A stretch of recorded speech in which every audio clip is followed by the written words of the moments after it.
Welcome to episode 73 of The Route, presented by Jobs in Sports. The Route is a glorified sports business coffee chat and has a new guest every episode as they share their experiences and route in sports. I'm Christopher Nascimento, and let's get started. Obviously, before we get into today's guest, just a few things to cover as always. First, if you haven't already, follow us on social media at The Route Sports. That's on Twitter, TikTok, Instagram, Facebook. All those different channels were available there. That's where you can find the magazine covers when the episodes drop, and that's a way to maybe interact with the guest as well. Additionally, the other thing I'll ask before we begin is to subscribe to the podcast. It allows the podcast to grow a little more easily and find new listeners. So if you're on YouTube, just take a few seconds to subscribe at White Whale Marketing. That's where you can find the podcast under the Route playlist section. Or if you're listening through the audio version on Spotify, Apple, Google, etc., just subscribe there, follow, and then rate 5 stars because that helps us grow. So as you guys do that, just take a few seconds. And now that that's set, let's get into today's guest. So now that we're getting today's guest, they're going to be joining us from Germany. So here's Samy. So I just want to, take the time to introduce him. So Samy has some experience with FIFA, the German Football Association, and now the Director of International Relations and Sports Partnerships at Eintracht Frankfurt. Samy Hamama, welcome to The Route. How's it going? Thank you, Christopher. Thank you for having me. I'm doing okay. How are you? Yeah, no, not too bad. Good to speak to someone this morning. Morning for me, and obviously maybe later in the day for yourself. But yeah, so the way I like to begin every single podcast is essentially with the same question, the name of the podcast. What's your route? So you mind maybe taking us from where you went to school and how we got to today's position now? Thanks, Chris. Well, first of all, I think it's important to understand that I'm basically since 8 years now in the sports industry in general.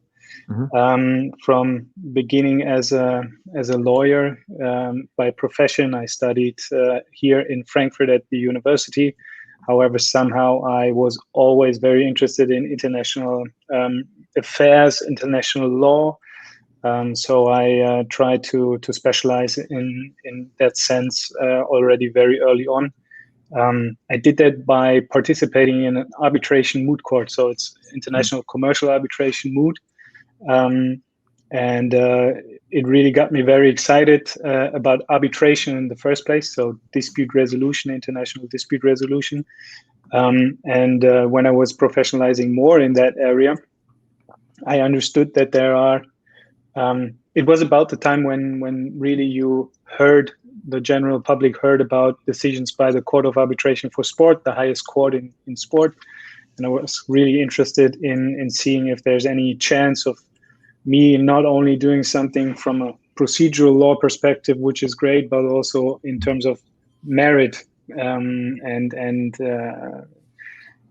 topics that would be also very interesting for me. And one of the things that I always fancied was, or what I was always fond about is actually sports. For me, it started with cycling very early on. I never get bored about bicycles, cycling races, and everything.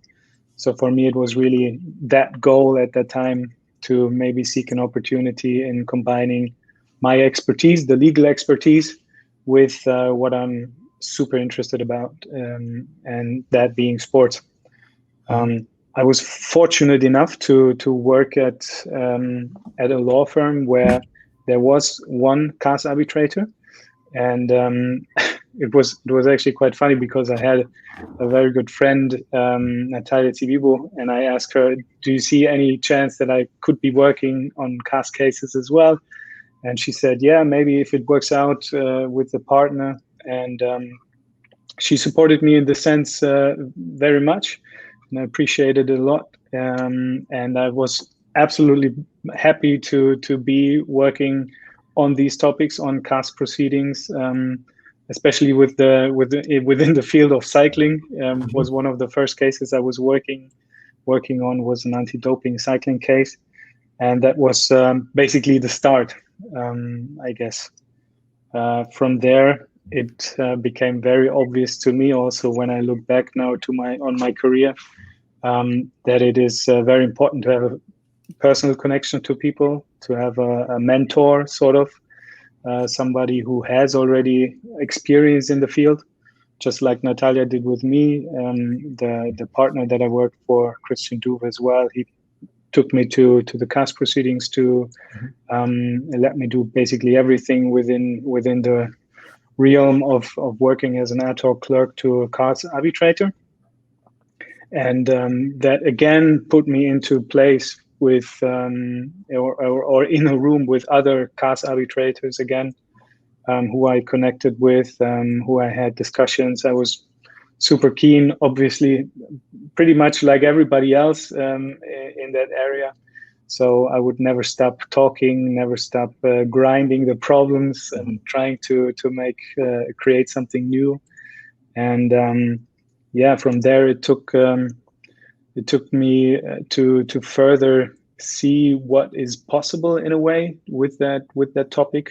Obviously, I started at the very top with CAS, and usually you're not in the beginning of your career when you end up working at CAS, but you're a rather very experienced lawyer, obviously.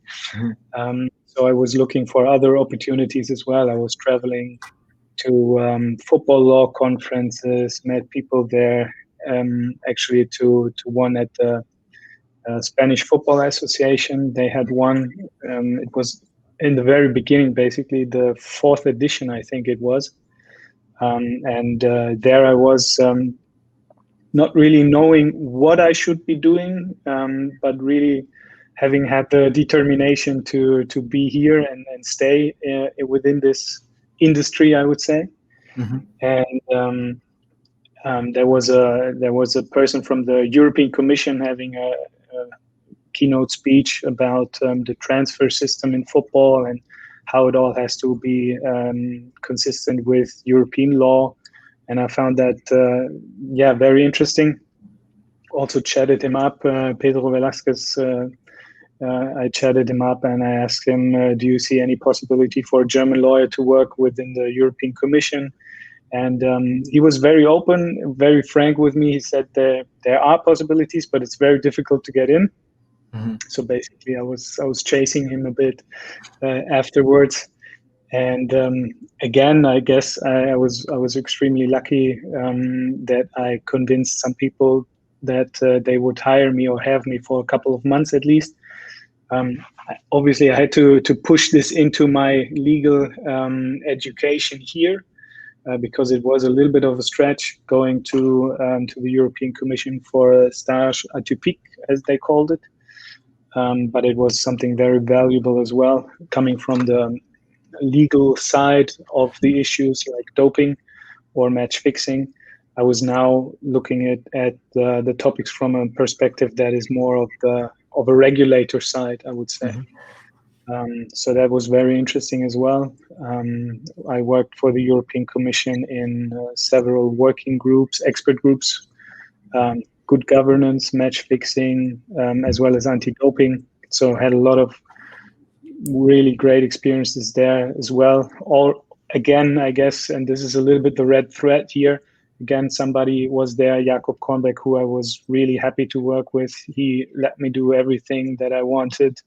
And he pushed me too, which was extremely helpful, obviously, for furthering a career that at that time I did not have yet, but eventually what I would do in the later on. From there, I graduated a lawyer, getting my bar exam in Germany. And then basically I was applying to CASA's legal counsel, to UEFA, to FIFA, I think even WADA, and IOC as well. So I always got an interview, but not the job.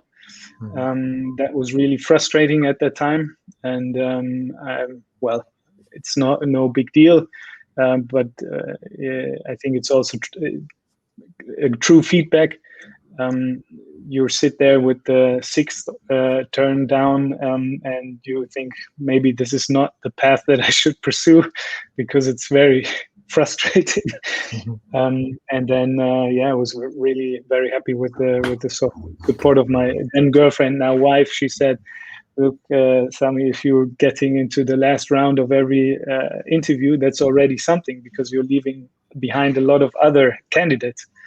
And that really got me and helped me. And then eventually there was an opening that was really felt like being tailor-made for me. I even got a reference from the European Commission to work at FIFA in a public affairs role for European sport policy and law. And I was flying. I remember flying to Zurich, the headquarters at FIFA, smiling, going to the meeting, and having the feeling as if I had already won everything. So no surprise, I wasn't really overwhelmed when they said, yes, you're going to start to work for us.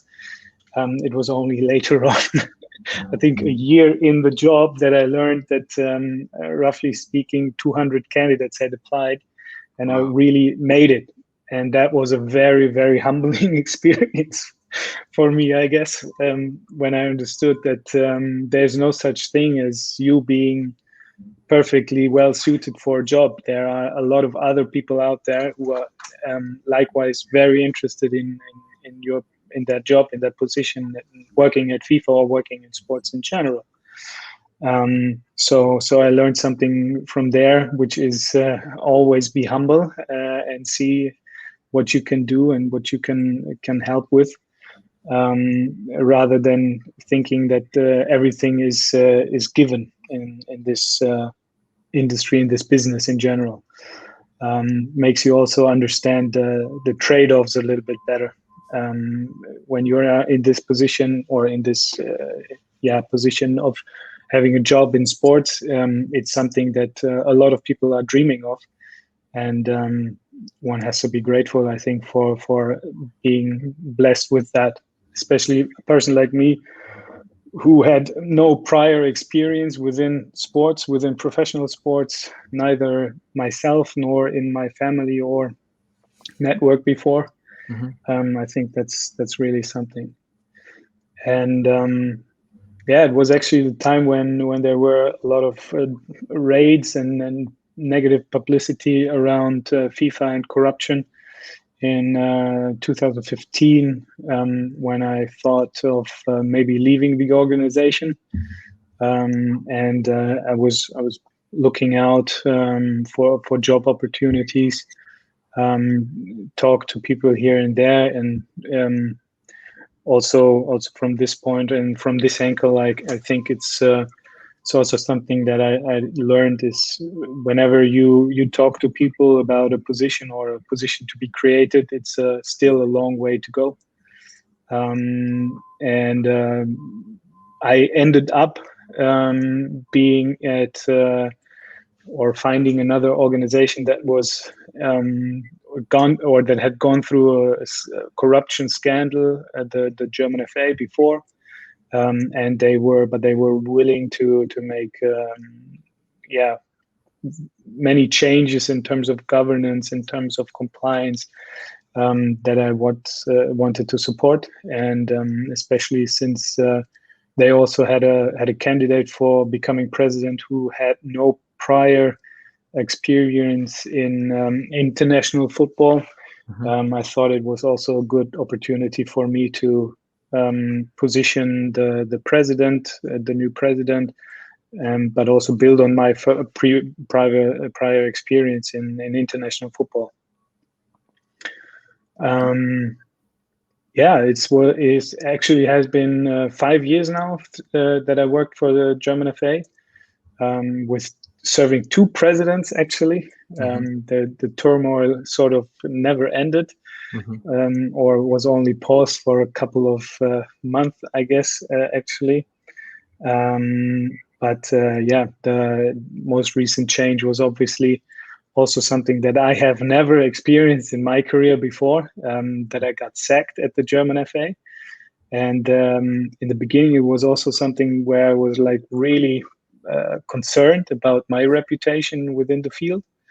However, it was the overall support was overwhelming. The people who were chatting me up on over from the international side, even within Germany, it was really overwhelming. So I was really very happy to see that the reputation has not vanished just over that, but everybody understood what was happening. And for me, it was really something very special to experience in terms of building resilience, I guess, also. But now that the discussions went very well with the club, with Eintracht Frankfurt, it was also very interesting to see the challenges that European football in general experience with the European Super League, for example, and or the challenge of how do we deal with the financial outcomes of COVID, and the stress this puts on the financial system in football is really something that is also felt at a club that is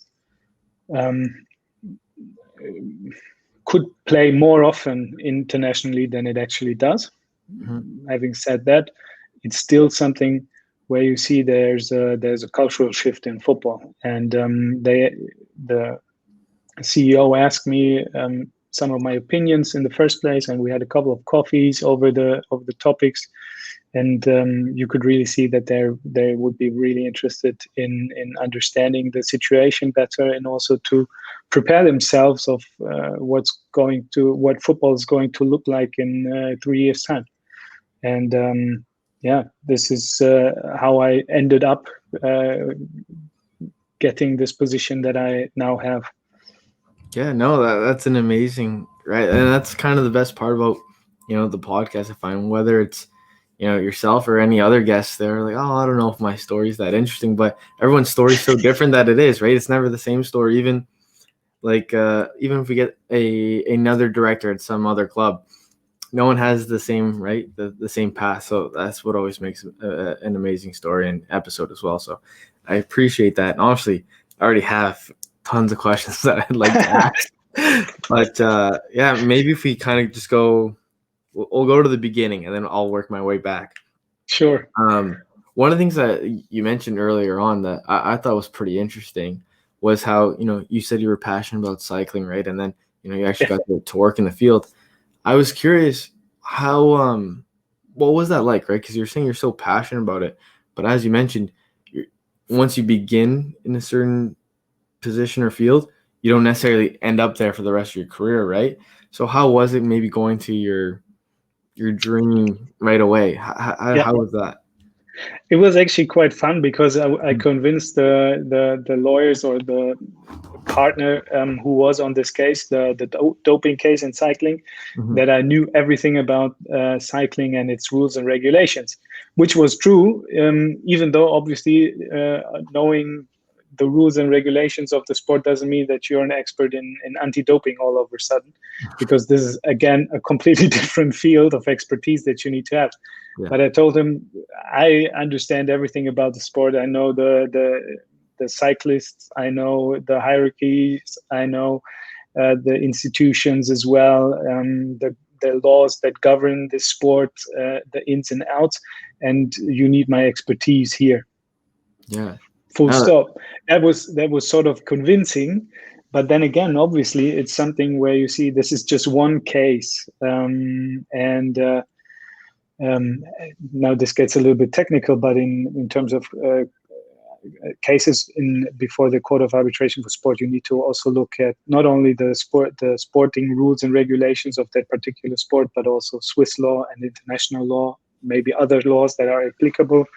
So it's really something where you cannot just simply say, I'm an expert in this sport, so have me on, because it's really just a fraction of what you actually need to consider in such cases. And it remained the only cycling case I ever had the opportunity to work on, actually, even though it's my number one priority sport, I guess. Yeah, no, that's interesting, and I was kind of curious, maybe what like you're saying, it was the only case that you worked on in regards to cycling, and it's your top sport in terms of interest. Is that something where maybe that's still something you want to work to, where you can find a way back into cycling one day in your career, or is that something where like, hey, I'm glad that's happened, but maybe you're onto a different path now?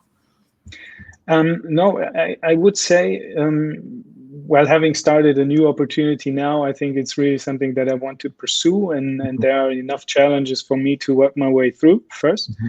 But if there is the opportunity to go into cycling, be it in various positions, not necessarily as an administrator, I think, that would be cool, and I would certainly pursue it. Because Mm-hmm. in general, I think in life, in terms of what I learned, it's always makes sense to pursue your interests over maybe a strategic decision to do this because it now gets you whatever paycheck or security or. Yeah, no, that absolutely makes sense, and I for sure agree with that. And that kind of maybe transitions to a good question where a lot of people listening are maybe young professionals or even those in school, I'd say, right? So maybe they're about to enter their first, job in sports, or trying to, or even maybe move on to their second one, right? And start growing and developing within their career. And you touched on, applying to all these different, governing bodies, right? And I did something similar where when I came out of school, I think I made an Excel sheet, and I was trying to apply to, NFL, NBA. I even applied to, positions in Austria, Germany, right? And just trying to, get interviews and go from there. So how did that work for you, right? Because obviously that's people right now, that's what they're interested in learning. And how did you apply? Was it through LinkedIn connections? How did that go about? Well, Chris, I think it's a bit of everything that you mentioned. I was really looking at sites like Sports and Jobs, Jobs and Sports, and other professional networks, as well as looking at their websites and seeing if there are any updates on career opportunities. Really. Nonetheless, I was letting everybody know that I would be really interested in pursuing any opportunities in sports. Mm-hmm. What I've learned from the various meetings that I had, I think it's with every meeting that I had, every interview I had, I really understood more what is needed, what is maybe not needed. So I guess to make it very simple, you don't need, as an employer in sports, somebody who says, I'm a sports fan and I would love to work at your place, even if it's just mowing the lawn. That really doesn't bring you any added value for your enterprise or organization. What you need is somebody who is a specialist in a specific area that you need, and who is also excited about the position, about the institution, or the organization. Because, and this is also reality in terms of jobs in sports, it's not a usual 9 to 5. Mm-hmm. It's usually not as highly paid as a legal job or a job at a bank. Mm-hmm.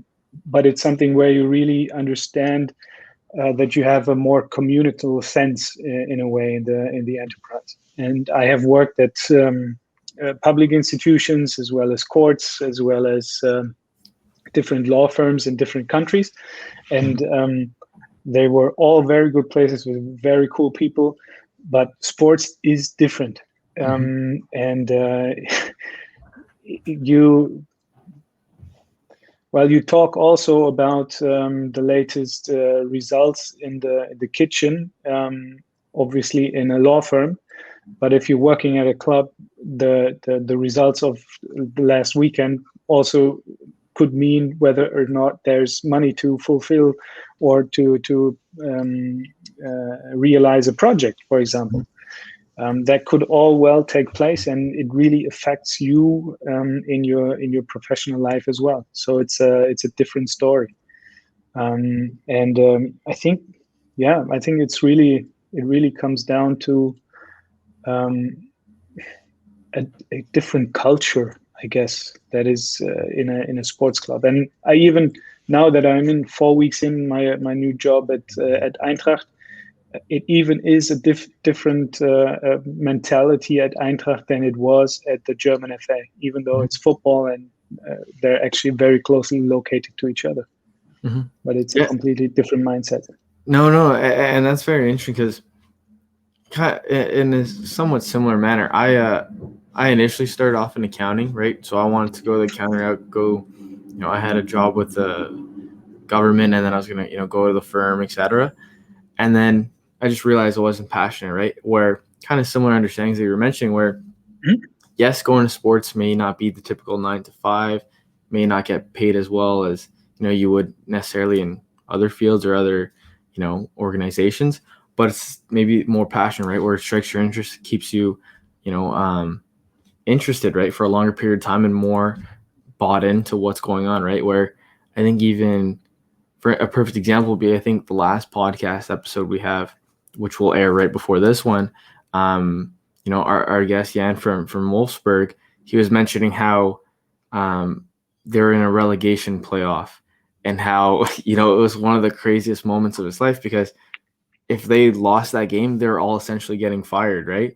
So similar to how you're saying where, some clubs or some, law firms are talking about the results, in the kitchen. But then when you actually work in the club, like you're saying, those results actually matter, right? Whether it's actually your position for that week or even, the budget for the next or what the outlook looks for next season, right? So it's very different and for sure interesting. And I thought it was so funny when he was mentioning that, how he was saying how it was one of the best experiences, but one of the scariest of his life because, because it goes either way, right? So that's definitely funny. But the other thing I wanted to get into is you're mentioning how you're, applying to these positions and obviously, you're, getting the interviews, going to the different rounds, but then you just weren't, getting there. And then obviously with FIFA, you were able to execute on that interview, and you later found out how, there's 200 candidates, which is crazy. It's crazy. Yeah. But maybe do you have any, what is it? I don't know necessarily advice, but what do you know what allowed you to stand out compared to those 200?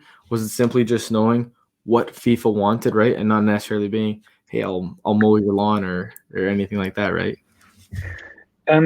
Yeah, I mean, obviously I've thought about this too.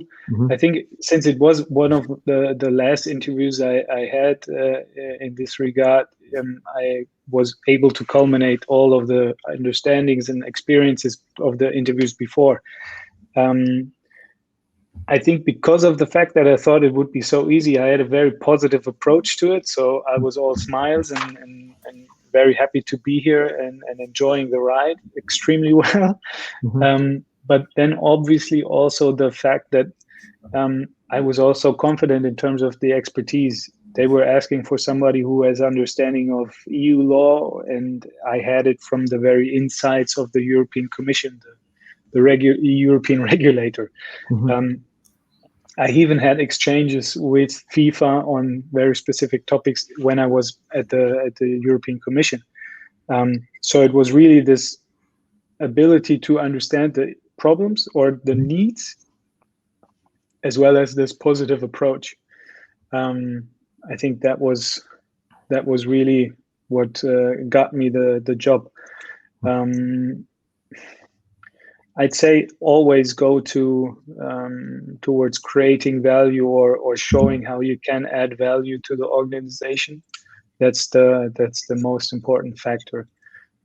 Just simply having somebody else working on administrative stuff, it doesn't matter if it's you or somebody else. But if you can make a good case for why what you bring to the table is creating value for the organization, and I think you have very high chances of getting the job.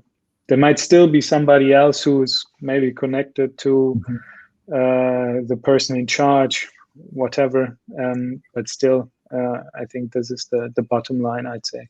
Yeah, no, absolutely. And I forget if maybe it was a coffee chat I had when I was younger, but one of the quotes or things that stood out in one of those chats was they're saying how in these different interviews, right, it's not necessarily what, a club or company can do for you by hiring you, right? Like, hey, like I need the job, like please, like bring me. But it's, hey, like what, like you're saying, what value I'd provide, but if you hired me, right? Because that's what they're looking for. They're not seeing what they could do for you, but what you can do for them, right? So I think that's a great point. And then also, actually, I'll ask this first before I go into the next question. What was it like working in FIFA, right? Because I'm sure that's something people are interested in. Right? Yeah. Amazing. So many highly educated, good people from all around the world. Mm-hmm. It was really amazing. You had a corner of the corridor was they were Spanish, then the other side French, then even some Germans, and you would still always feel whether you're in a meeting with people from Europe or you're in a meeting with people from South America as well. There's always a different vibe to it. Mm-hmm. And you begin to understand the different cultures and appreciate them. It's really cool. It's absolutely cool. I can only imagine, especially with like it's almost like a melting pot of cultures, right? So that's pretty interesting. And exceptionally well managed, I have to say. Oh yeah, really. Yeah, that's interesting, and that's good to hear, especially one of those top governing bodies. And then the other thing that you kind of just mentioned, which was kind of interesting, right? You were saying how the FIFA interview was probably one of the last ones that you've had. From there, how were you able to kind of go to your next two positions, right? Was it just through connections you made at previous positions? Was it from maybe people you met at those conferences that you initially spoke about? How did you maybe maneuver around from position to position? Yeah, when I rallied you through my career, I obviously did not mention the subjects that I worked on. Mm-hmm. Essentially, I was very happy to work at FIFA on the matter of human rights and how we treat workers' welfare in countries where FIFA has events. And that was part of the discussion at that time in the, European political sphere, so in Brussels. And there was a special envoy from, by that time, FIFA President Sepp Blatter, who was a German. And I approached him. I asked him, look, I'm working here at FIFA. I'm doing this. You have some commitments vis-a-vis European institutions. I'd be able to help you, and it would be a pleasure for me. I was lucky he was German too, so I could connect with him via nationality. But I was very, very lucky to work with Theo Zwanziger, at the time FIFA Exco member, former German FA president. And he took me to the meetings with him. I briefed him. I worked closely with him on the subject. And through that, obviously, also created a connection to the German FA itself. I got to know the president that I then worked for via a visit of a German delegation to sports institutions in Switzerland.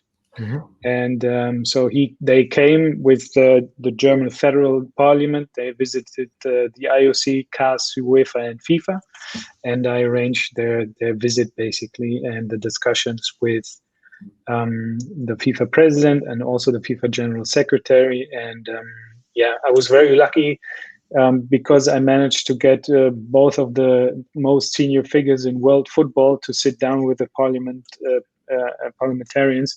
Members of parliament, quite for some time, and they were openly asking any questions, and they received candid feedback, which is really something. If you consider the situation, we're in -5, if I remember correctly, in the basement of the FIFA headquarters in this extremely beautiful executive committee meeting room. And there sits the FIFA president and FIFA CEO, secretary general, and they answer you any questions that you want.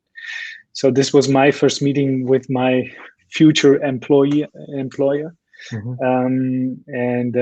I guess over that, we had the conversation, and then at some point where they asked me to join the German FA because of my international connections and network. No, yeah. So it's it's based on subjects that I worked on, and obviously always, yeah, a small piece to the puzzle is being added, I guess. Yeah, no, for sure. That's very interesting. It's just kind of like making the most opportunities where, I'm sure you probably, what would be the word? You made a good impression, right, in those meetings, right, where they saw the value that you can then provide to the German FA. And Yeah. I guess moving on to that, what was that like? What kind of things were you working on, and how was that experience, I guess, just to say? I think to sum it up, I worked at some of the regulatory challenges at the time. So financially and also for the transfer market challenges, that's third party ownership of players' economics rights. At the German FA, I was mostly in charge of, well, the office of the president, which means everything, I guess.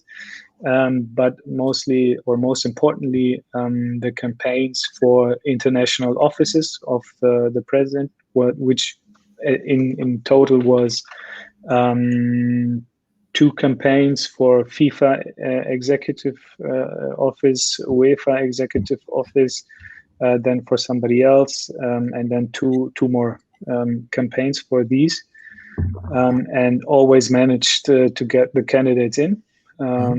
So quite successfully. And I guess the biggest thing and the greatest experience for me personally was the campaign for getting the Euro 2024 tournament to Germany. I worked with a small group of people who basically prepared all the documents and worked out all the technical stuff from the national side. And then I joined their team when it came to campaigning in the international sphere, basically lobbying that we get the tournament to Germany.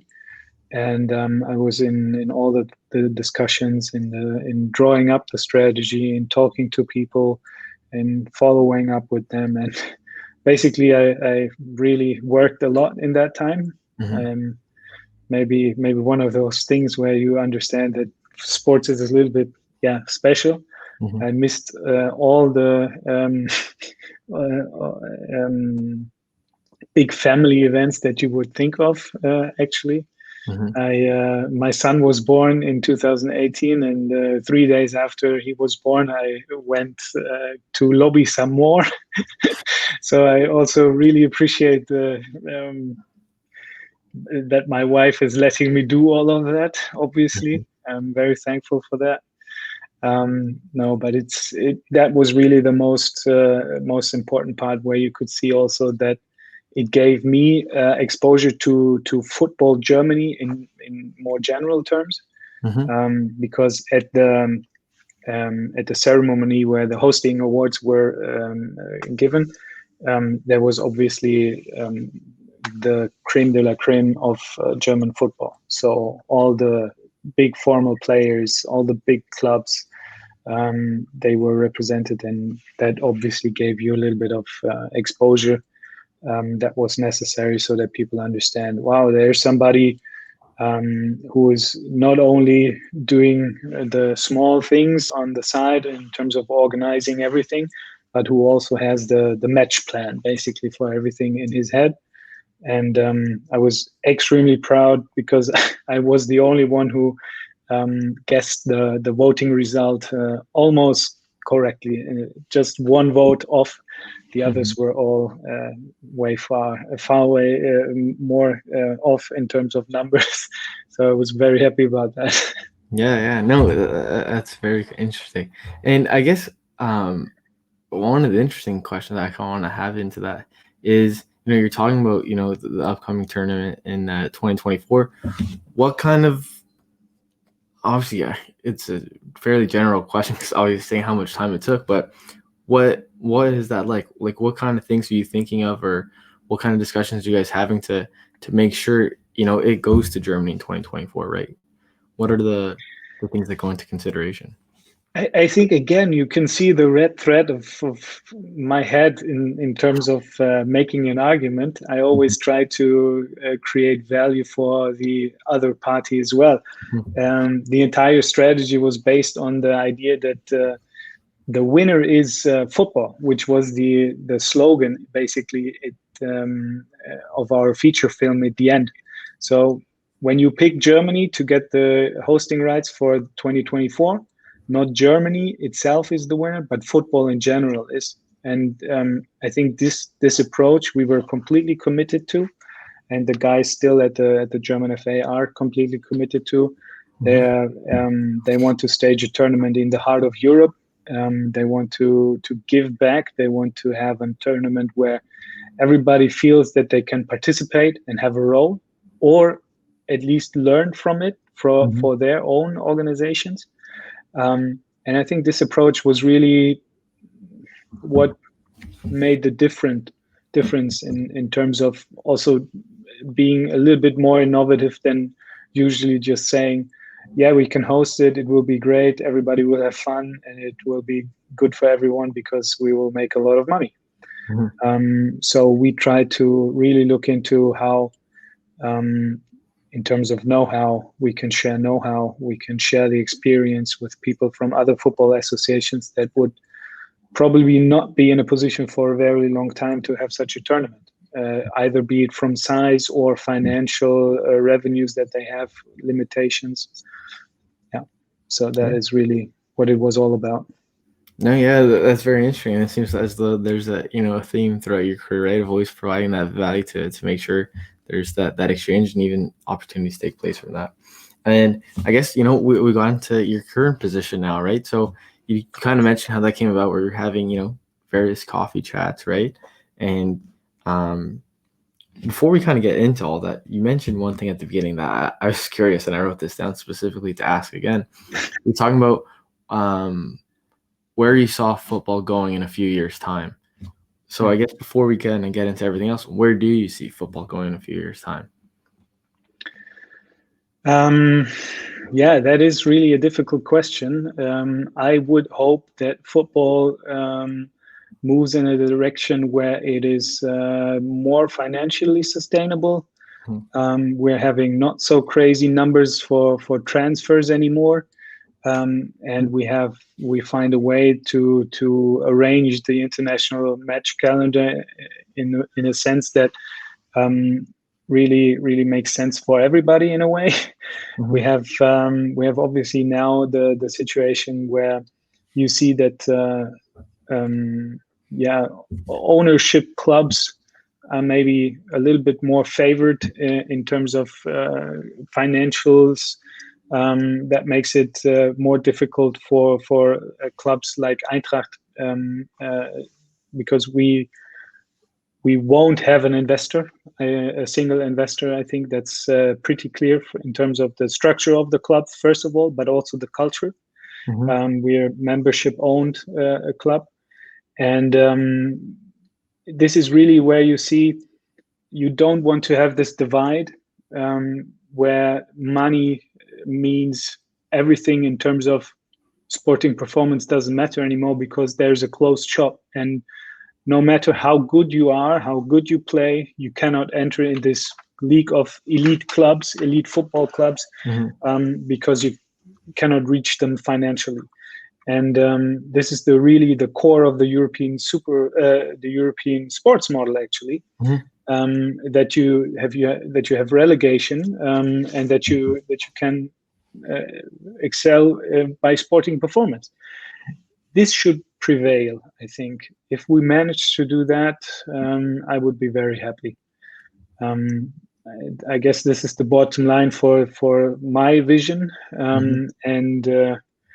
but there are a couple of challenges to that. Obviously now with the pandemic as well, the issues have accelerated, I guess. Yeah, no, absolutely. And that does make a lot of sense. We're even touch on the episode that we'll air before this one as well. We're talking about, relegation, right? Obviously, the cultural differences from Europe to North America, where, North American leagues, there's no relegation. And I don't know how happy people would be if there was a relegation, but I like the model in Europe, right, where like you're saying, it keeps them honest, right? Where, hey, you don't have a poor season, then you provide the opportunity for someone to excel, right, rather than having a what is it closed capacity league for only the select few, and they continuously are able to generate money where they can essentially do nothing and still get that, right? So I definitely enjoy that model as well. And then you mentioned how you maybe see transfer fees coming down. Why or how do you see that taking place? I would hope Oh, for you would them to hope. go. Yeah, I'd hope for Mhm. them to go down, because it essentially means that we're not going in the direction of having a business with people changing their jobs or employers. Basically, Mhm. this is something I don't see critical. I think it's good that there exists such a transfer system. Mhm. However, the amounts, they are well difficult to handle. Obviously, I think performance should be the first and foremost indicator of what value you are having as a player Mhm. on the transfer market. But I do see, or I do feel that a lot in, especially in sports, is about not about objective understanding of data, Mhm. but it's also something very emotional. And because of its beauty, is because it's emotional. That's its beauty for sure. Mhm. But that also means that some of the transfer fees are simply, yeah, crazy. I mean, now Yeah. simply today, I heard that a club turned down €100 million transfer deal Wow. because it's too little. And a couple of years ago, 100 million would have been headlines everywhere, which means also we have grown to be okay with these high numbers for a player to switch clubs, Yeah. which is crazy. I mean, even though if you look at them, obviously, I've had the pleasure to work with someone who was um, uh, having inside understanding, let's say, Mhm. of the Neymar transfer, and he also said, "Look, we're not only considering the I think 200 million US dollars back then for the value of the player, of what he's able to do on the pitch. We're also obviously in having an understanding of what his value is off the pitch in terms of media, social media reach, in terms of advertising, etc., etc. Which means I understand some players are an enterprise, but others aren't, and we should also, yeah. I Yeah. think it's not sustainable for a single transfer to be that expensive. I don't see this in the market at the moment, that you would have this in terms of income somewhat balanced. Mhm. And I think for the entire industry to still grow, we should find ways to sort of get an understanding why there are so many high value transfers at the moment, Mhm. or how we can actually make them, yeah, in a more sustainable fashion. If how to govern the game in a more sustainable fashion. Yeah, and that actually leads to what I wanted to ask next, which I think it's maybe a perfect transition where um also just on the topic of the Super League, I was doing some research into that and just kind of looking at things from a different perspective, right? Where as you were saying, these, large transfer deals or even, clubs connecting a lot of their revenue to a single player, let's say a single asset, right? But then if that um, player decides to move on, they don't no longer want to be with that club, or their performance drops off, then sponsorship or partnership dollars that are essentially attached to that player because they want their logo on that player's chest or etc. That's kind of almost what maybe one of the factors that almost started the Super League, right? Where I know I was reading something in regards to Messi, right? If Messi left Barcelona to go to Manchester City, a lot of the sponsorship dollars were connected to Messi, right? And the length of the contracts, the size of the contracts weren't as big, but Barcelona made their budget around that, right? Mm. So that's where they're starting to get to the financial issues, and then that kind of leads me to the question where obviously, you're talking about Neymar and how some players are almost like a single enterprise where they can almost be a media driver, marketing, etc. Like they have all these different opportunities that they can bring to a club. But from my perspective, right, I work in sports marketing, and this is something I asked the clubs 4 years ago when I was in school and I was just meeting. I'm like, would you ever look at almost having internal athlete marketing into the club, and not necessarily just focus on a single player, but every player, right? Because they represent the club. So essentially increase the value of each player's marketability. So then it increases the club stature, while also not just singling out one single person having these large transfer fees, but having all these different players bring some sort of value, right? Whether it's someone that brings in a different audience or someone who, you know what I mean? Like rather than just focusing on, hey, just Messi, right? But kind of looking at it as a team effort, right? And I think that's something I think with time will take place, because like you're saying, you just can't sustain all these crazy costs for one single asset. I fully agree, Chris. Whereas I would say from a player's perspective, it also makes sense to join a club that would also take care of my interests on a more regular basis than me having to work with an agency outside of my club. Makes sense for the club as well as for the players in terms of, like, if I look at, I look at employers also. Does he provide health insurance or any other benefits? That would be somewhat a benefit for me as a player as well, I would say. So I think it's definitely something to pursue as a new field of interest. I also see this happening, not the way you described, but somehow basic still. In Atalanta, for example, they have built in tremendous increase in revenues, also because of their international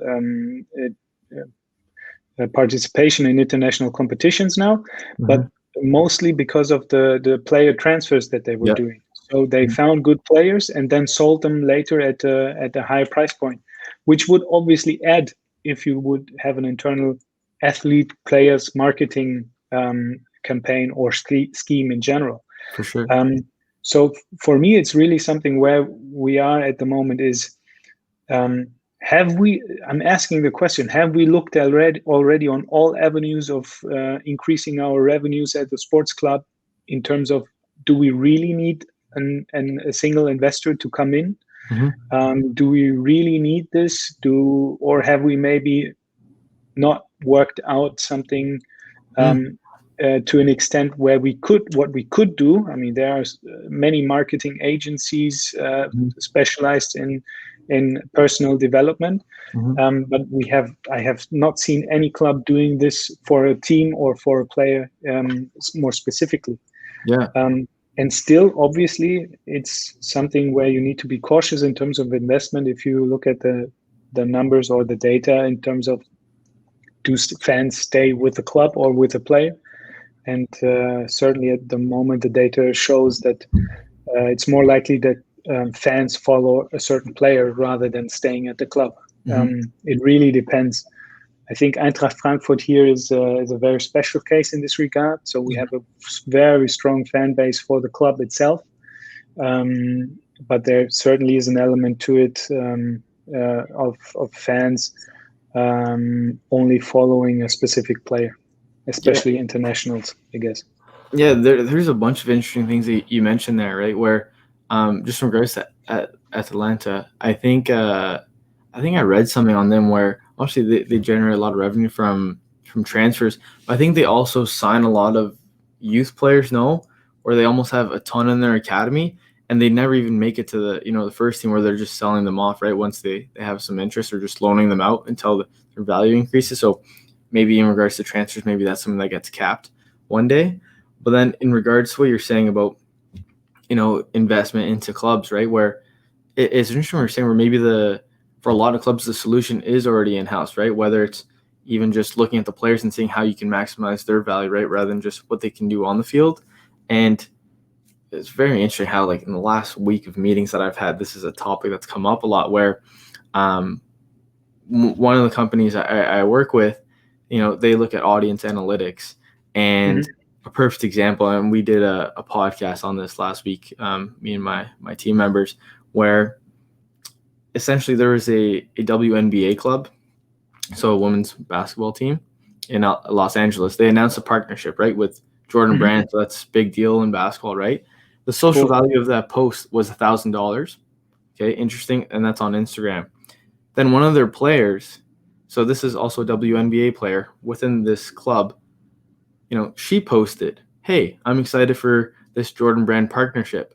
The social value of her post was $275,000. $275,000 compared to the club, right? Yeah. And like I've been trying to push that on all platforms that we have, because if that doesn't show the solution that maybe athletes can provide to the club, or even the power, let's say, that they can have to grow audience, or even push the needle a bit more, that should get you absolutely, right? Absolutely.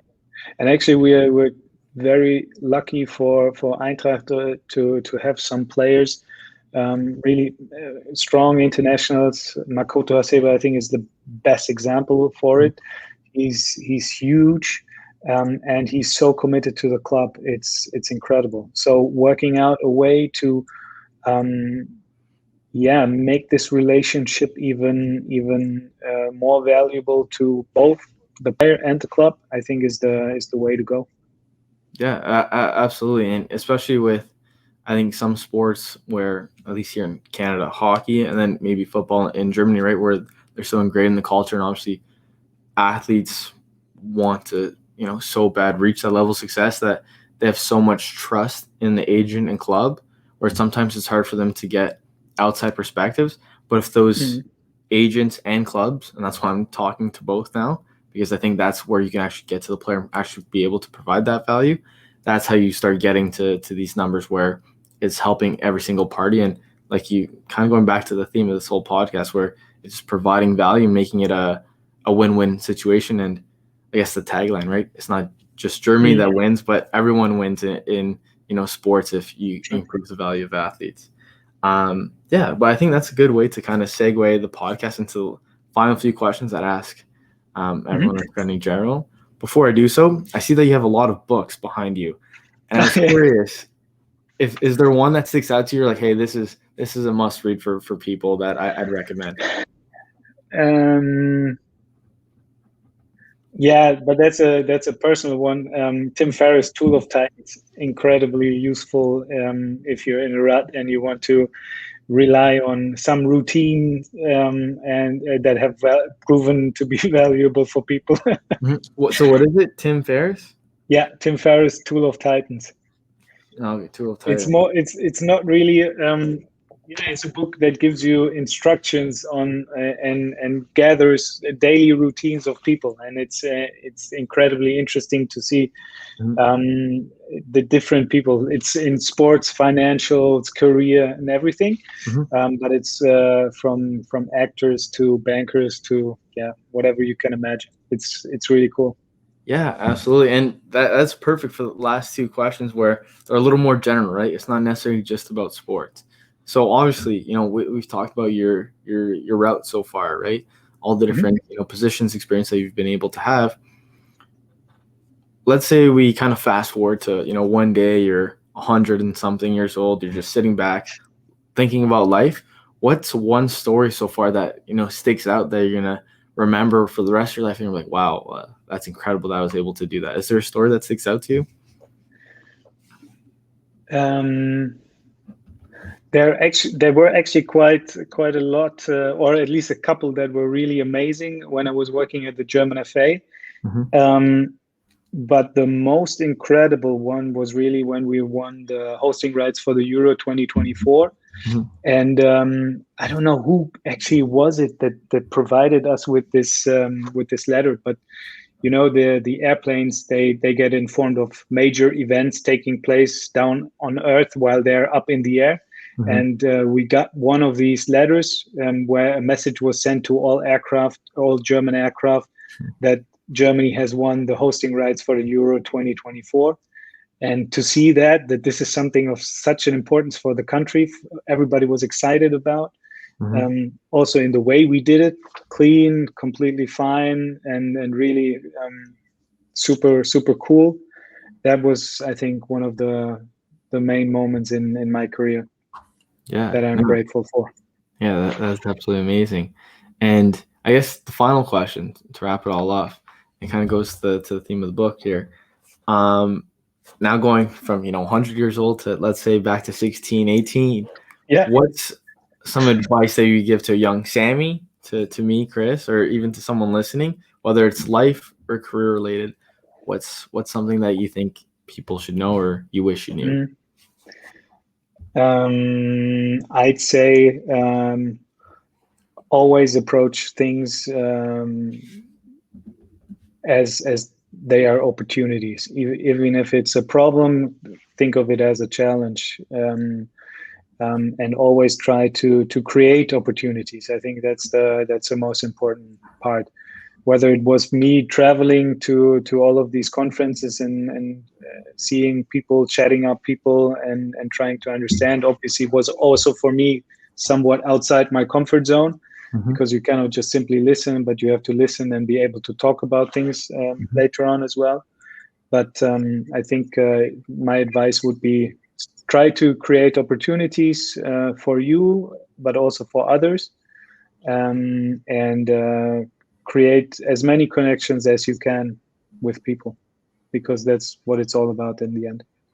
Yeah, no, absolutely. And I think that's always why I like to finish off with that question, because I think it's a great way to just, close it off. So unless there's anything else you'd like to share, thank you so much for coming on. And my notebook is full as always, so that means it's a good recording. So that's I think that's value. So thank you so much for coming on.